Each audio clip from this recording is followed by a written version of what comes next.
that 81, and when I mention surveys, both the surveys are from the United Nations, that 81% of global consumers want to make sustainable choices. But when companies mislead them, they sow confusion and disillusionment. This boy who cried evil or cried wolf effect doesn't just hurt bad actors, it damages the reputation of companies who are really trying to do something good. Take the fashion industry, for example, which contributes, as per the United Nations, 10% of global carbon emissions. Brand markets, sustainable collections, while upholding exploitative and wasteful production cycles. Consumers are misled, demoralized, disengaged from the fight for sustainability. Finally, greenwashing delays the structural reform that we need today. And, oh great. Corporations distract us with superficial solutions like carbon offsets, planting trees in monoculture that often does more harm than good. They proclaim false progress, creating an illusion that prevents governments from enacting critical policies which are needed today. I can give a lot of examples, but I don't have time for that. I'll skip through the most. My opponents are most probably going to argue that greenwashing raises awareness or inspires action.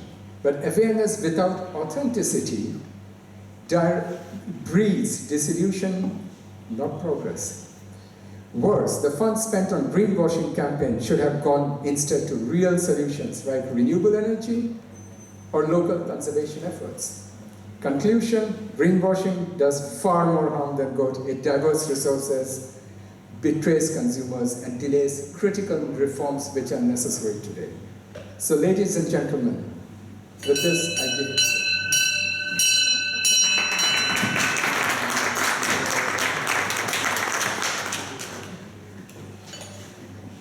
So I now turn to Dr. Denis Bednyagin,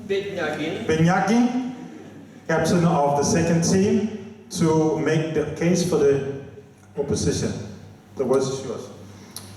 Good evening, ladies and gentlemen.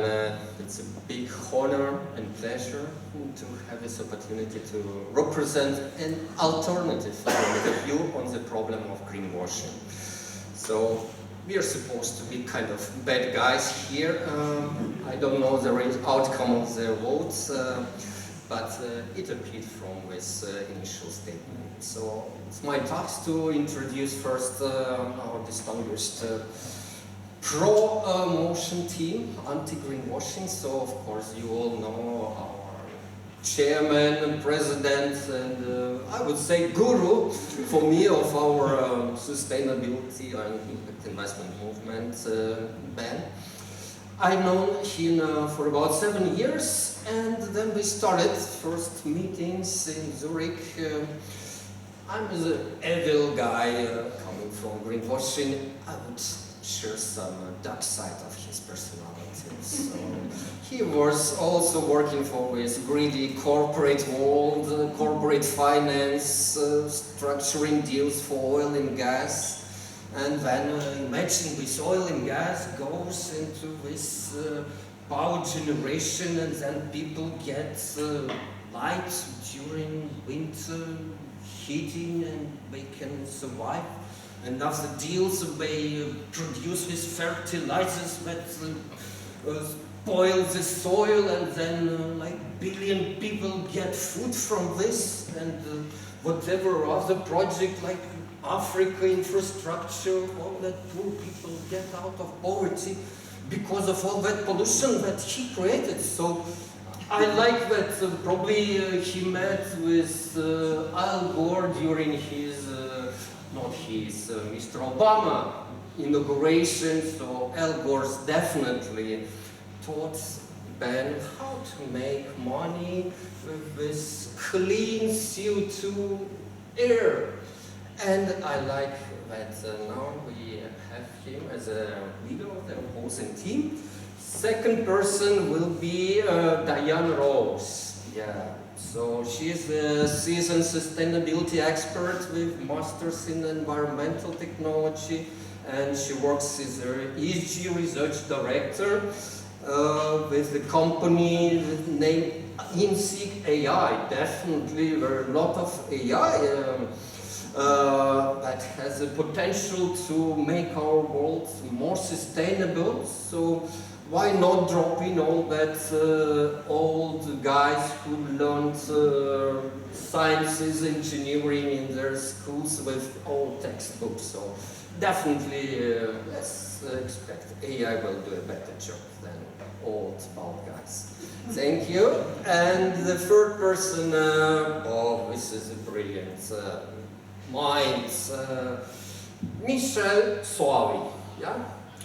He has so many degrees, so it will take all my time remaining. I would say he has his crown on his head, his PhD degree in computer software engineering. So, and he's the guy we've got to listen today because he has this company Impact Scope, where he has a very special tool that immediately allows, thanks to AI, identify with evil greenwashers with his GWI solution, Greenwashing Identifier.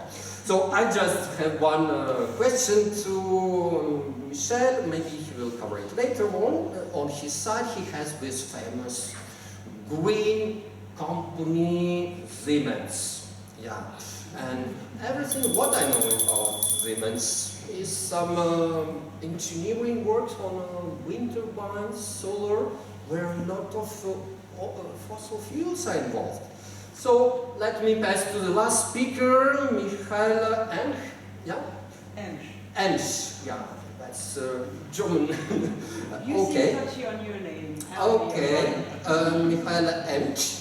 So she's an expert in communication and especially biomimicry practitioner, sorry.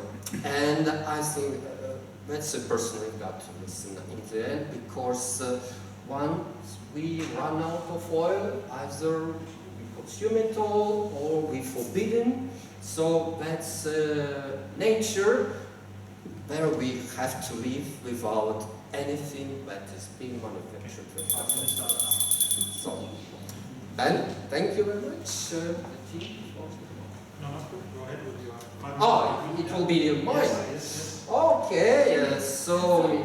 Can you please make sure to put your microphone on the mouth? I have this other... Ah, okay.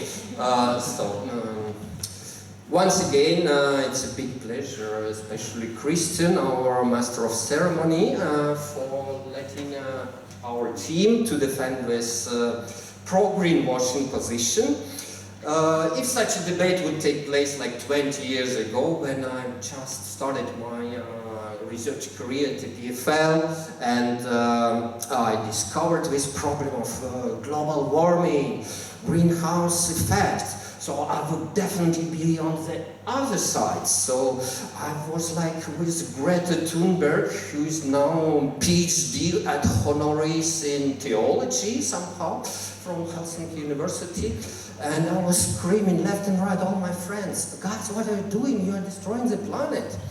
And imagine right now I have a 180% reverse position, and it complies more with the guys who is not so good in climate sustainability, but he has his Nobel Prize in Physics 2022. His name is John Clauser. So once he got his 1 million paycheck attached to his Nobel Prize, next day he went to media saying, "Oh guys, all current science, especially climate science, is corrupted, and the idea or theory of catastrophic global warming driven by anthropogenic greenhouse emissions is hoax."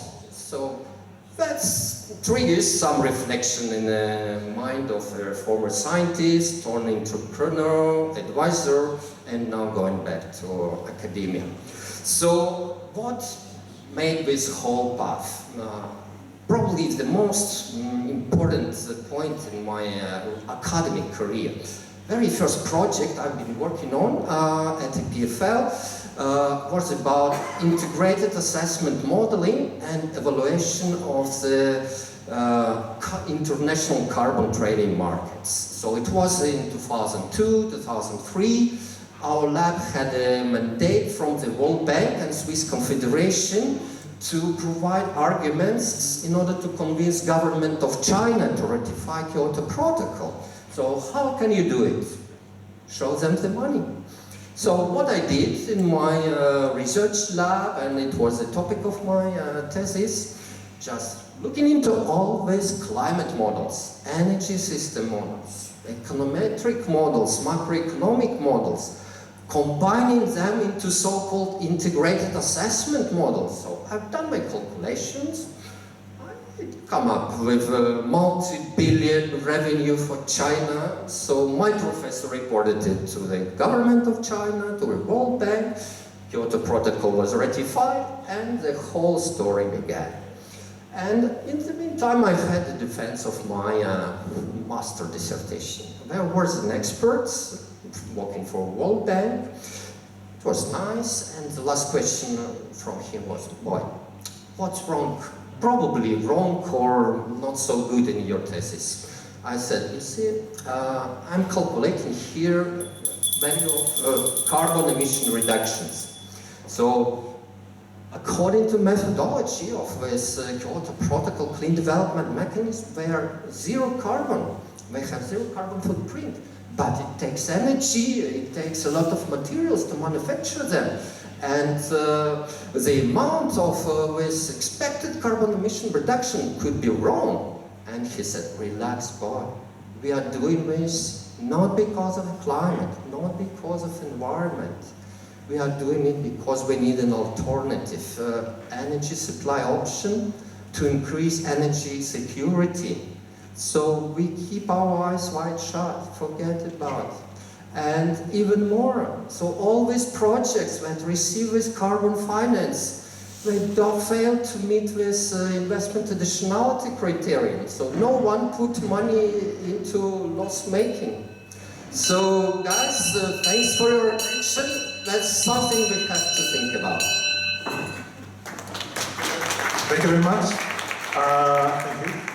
Just before we continue, I can see that currently we had 14 people in the audience that had put a vote on the two motions. I can count there are more than 14 people here. Of course, the two teams are not allowed to vote for themselves, remember that. So I'll just give you those in the audience that came in a little bit late. And if you can abstract from what the two captains have said and vote according to your prior ex-ante perception on greenwashing. If you can vote on slido.com, the number is 2761 136 276 1136. I'll just give you 1 minute to vote so we can have let's say a greater representation of the Swiss impact investment ecosystem with us tonight.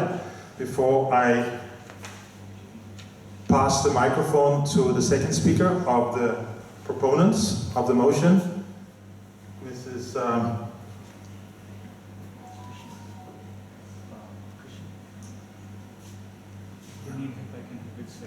Sorry? Yeah, if anyone are unable to get onto Slido, Puro standing over there, he can help you to vote. So I pass on the word to Diana Rose for the proponents. Thank you very much, and thank you, Denis, for the lovely introduction. By way of, just to provide a bit of context on my contribution to this debate, I've spent quite a bit of my career in corporate sustainability, working for the evil guys, both on the inside of large companies and also as a consultant and advisor. And then for the past 4 years, I've been working very closely with corporate reporting data, analysing it, looking for patterns and trends, and specifically collaborating with regulators on how to use this large body of data to help to statistically identify greenwashing patterns and to use technology. A little bit of AI comes in handy, because this is difficult to do manually, to detect instances of it. So I wanted to share a few reflections on my experience of working closely with this information to support the motion that greenwashing does more harm than good. And just as a caveat, I do appreciate, having been on that reporting side, how challenging and imperfect it is. It's not a witch hunt after the big guys. This is just some reflections on my experience. Firstly, this is a big problem we're talking about. The scale of it is a challenge. We see that now there's over 6 times as many documents published by large companies. I'm talking about the UK, just as one sample of data, but the pattern is the same in Europe. The large listed companies than there was 8 years ago. It now takes an analyst a year and a half just to read these documents, let alone do anything clever with them. This is annual reports, sustainability reports, and just countless ESG documents. This is an increase from about 2 to 3 documents published each year back in 2015 to now around 17. So that body of evidence that communicates how companies are performing on their responsibility and sustainability becomes unreadable. And the noise kind of starts to make these reports redundant and very daunting to analyze. But they're very fundamental to how the market perceives the company and ultimately takes financial decisions on their perception as both an investor and a consumer. They are a central cog in the machine for clearly and honestly communicating a company's performance. They have to be intentional and thoughtful. They have to be responsibly constructed. So there's lots of